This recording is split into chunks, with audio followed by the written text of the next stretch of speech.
स्वागत है आपका स्टेनो लाइब्रेरी यूट्यूब चैनल में। आज का जो हमारा डिक्टेशन है वो रामधारी गुप्ता के पार्ट फर्स्ट से डिक्टेशन नंबर 14 बोला जाएगा। तो डिक्टेशन की गति होने वाली है 80 शब्द प्रति मिनट। तो डिक्टेशन को स्टार्ट करते हैं ठीक 5 सेकंड में।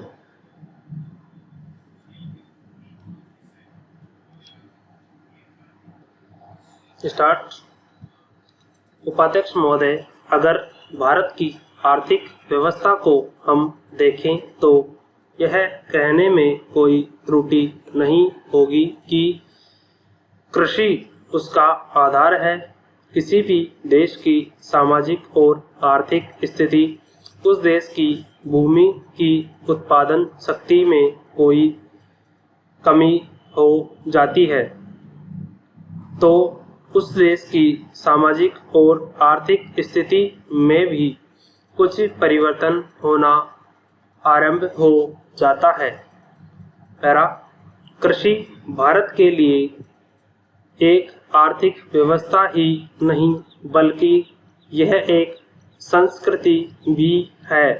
जो लोग आंदोलन में विश्वास रखते हैं उनको पता होगा कि जितने भी आंदोलन इस देश में होते हैं वे समाज के नाम से, धर्म के नाम से, जाति के नाम से या राजनीति के नाम से होते हैं। ऐसे आंदोलनों में भी कोई भी समाज शामिल हो लेकिन कृषि समाज उसमें शामिल नहीं हो सकता। उस आंदोलन के साथ कृषि समाज की सहानुभूति भी नहीं होती है।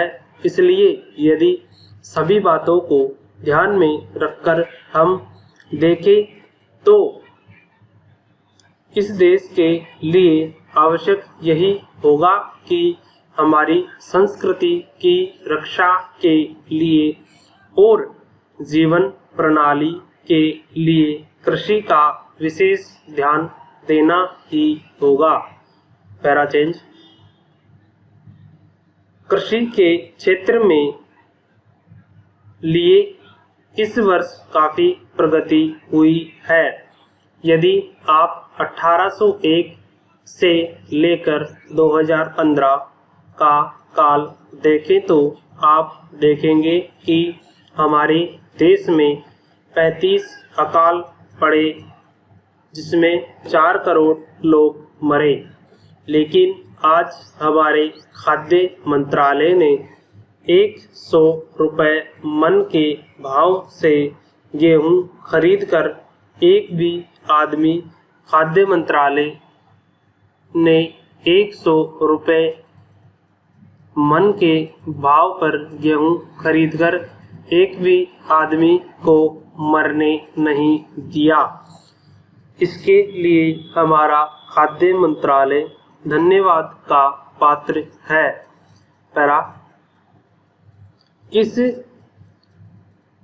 बात में विशेष रूप से इस अवसर का पर कहना चाहता हूँ, आजकल हम लोग मानव शक्ति पर ज़्यादा ध्यान न देकर पूंजी पर ज़्यादा ध्यान देते हैं, उस पर निर्भर रहने की कोशिश करते हैं। आपको याद होगा लगभग 5 दशक पहले जापान की आर्थिक व्यवस्था बिगड़ गई थी, लेकिन वहाँ के 60 लाख काश्तकारों ने कृषि की शिक्षा दी जाती है जिसमें 16,000 छात्र प्रतिवर्ष शिक्षा लेकर निकलते हैं। आज हमारे देश में पर्याप्त कृषि विश्वविद्यालय स्थापित हो चुके हैं। हमारे देश में 130 करोड़ जनसंख्या की दृष्टि को देखते हुए जापान एक बहुत छोटा सा राज्य है। शायद हमारे राजस्थान से कुछ ही बड़ा हो। Dictation over. तो डिक्टेशन को 2 से 3 बार आपको प्रैक्टिस करना है और प्रैक्टिस करने के बाद वीडियो का डिस्क्रिप्शन में आपको पीडीएफ मिल जाएगा। वहाँ से आपको पीडीएफ को डाउनलोड करके ट्रांसक्राइब करके इसको पीडीएफ से मैच करना है और कितनी गलतियाँ आ रही है वो कमेंट करके आपको बताना है।